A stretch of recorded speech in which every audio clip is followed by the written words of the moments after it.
राज्यामध्ये जे शिक्षक भरतीसाठी जे DEDची मुलं आणि जे काही शिक्षक आहेत यांच्यासाठी TET म्हणजे टीचर एलिजिबिलिटी टेस्ट ही जी परीक्षा होती, ह्या परीक्षेसाठी साधारणतः 6 लाख ते 7 लाख विद्यार्थी बसले होते, जे या परीक्षेचा गेली 6 महिने अभ्यास केले होते। ही परीक्षा ज्या सेंट्रलवर आहे म्हणजे साधारणतः कालचं होतं 1028 किंवा 1200 परीक्षा केंद्रावर ही परीक्षा होती। याची पूर्ण नियोजित CCTV पण सर्व ओके झालं होतं।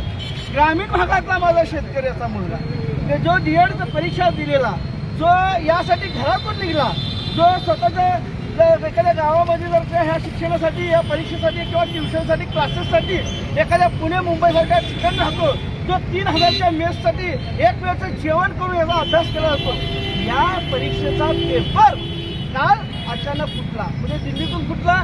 या पेपरची दिन झाली म्हणून 1.5 कोटीला जे बिहारी आणि हरियाणाची लोक आहेत। आणि मुळात मला एक सांगा, या महाराष्ट्र राज्याचा मुख्यमंत्री देवेंद्र फडणवीस, उपमुख्यमंत्री एकनाथजी शिंदे आणि या राज्याचा शिक्षण मंत्री दादा भुसे व पंकज भुई राज्यमंत्री हे काय करतात साहेब लक्षात घ्या।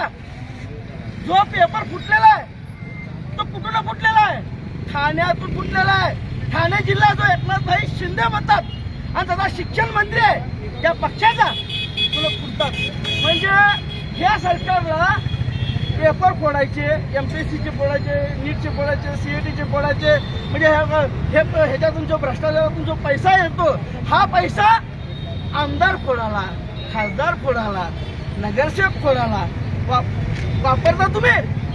म्हणजे तुम्हाला जनतेच्या शेतकऱ्याचं तरुणांचं काहीच नाही आहे। या देशातील तरुण भरकटलेला आज काय केलं तुम्ही सांगा एवढं। म्हणून मी आज महाराष्ट्र नवनिर्माण सेनेच्या वतीनं यांना मी एक आवाहन केलं जनतेच्या तरुणांच्या वतीनं की तुम्ही आमदार फोडत जावा, तुम्ही खासदार फोडत जावा, तुम्ही नगरसेवक फोडत जावा, तुम्ही जिल्हा परिषद सदस्य फोडत जावा, तुम्ही नीटचा पेपर फोडा, तुम्ही सेटचा पेपर फोडा, तुम्ही MBBSचे पेपर फोडा, तुम्ही जनतेच्या जे महाराष्ट्रातील जे तरुण युवक आहेत यांच्या माथ्यावर जे पेपर सर्व पुढीचं जे राजकारण करणार।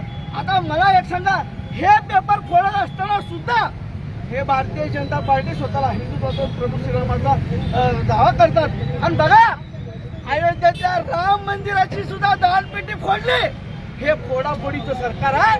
म्हणून महाराष्ट्र नवनिर्माण सेनेच्या वतीनं यांच्या माती आम्ही अंडी फोडत आंदोलन केले, तर जाहीर निषेध म्हणून आम्ही त्यांच्या माती अंडी फोडलेले। ठीक, ओके।